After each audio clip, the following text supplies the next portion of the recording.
वो जमीन को हमवार करना पड़ेगा, हो जाएगी तो फिर उस जमीन में आप दाना डालेंगे, वो दाना बाली की शक्ल इख्तियार करेगा और आपके घर तक उस वक्त तक नहीं पहुंचेगा जब तक कि वो कीड़ों उसे डाल करके उस फसल को लगने वाले कीड़ों मकोड़ों को मार नहीं दिया जाएगा।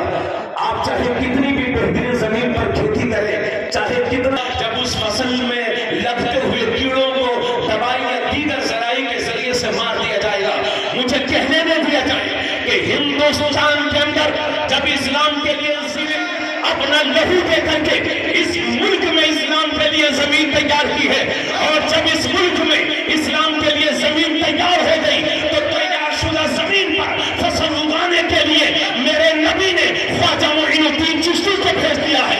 और जब फसल उगकर तैयार हो गई, ख्वाजा मोइनुद्दीन चिश्ती ने फसल तैयारशुदा फसल में जब कीड़े मकोड़े लगने लगे तो उन कीड़े मकोड़ों को मारने के लिए अल्लाह ने बरेली की धरती पर इमाम अहमद रजा खान को भेजा।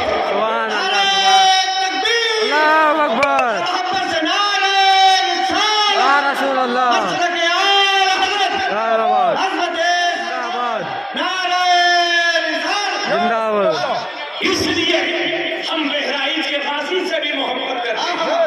बोलते जाइए, बोलते जाइए।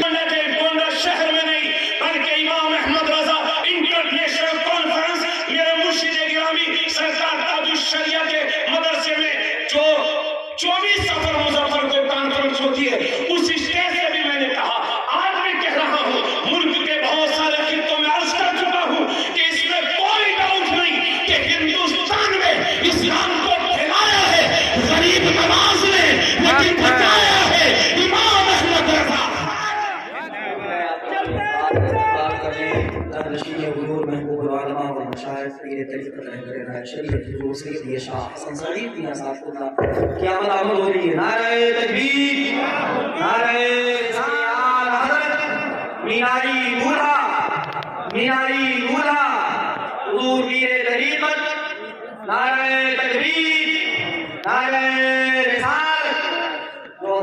बैठे हैं, उनसे गुजारिश करूंगा कि आप तमामी हज़रात करीब आकर बैठे हैं। जानशीन हुजूर महबूब आला व शायद पीर तरीक़त रहबरे जानशीनियत हुजूर सैयदी शाह हसन सईद जमालुद्दीन से मेरे सदाना दरबार आली का भी आया क़यामत बैठे हैं।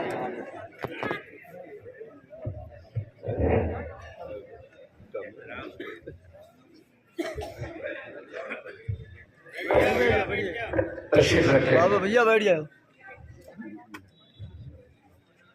बड़े खुशी के शहर गोंडा ही नहीं बल्कि जिला गोंडा की मौजूद शख्सियतें इस वक्त यहाँ पर जलवा फरमा है।